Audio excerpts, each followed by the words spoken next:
My name is Jack Winfield. I'm a kitchen sales designer for Tom Howley and I work out of the Solihull showroom.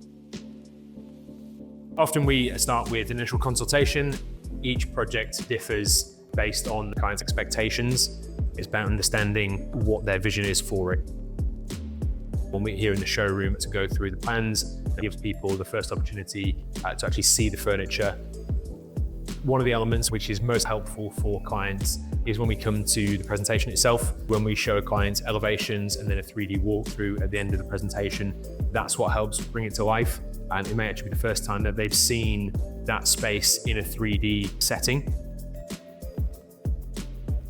What ideally we're looking for is that the clients leave the showroom knowing that the outcome that we will achieve will give them everything that they're looking for and beyond what their initial expectations were when they first sat down for their consultation with us in the showroom.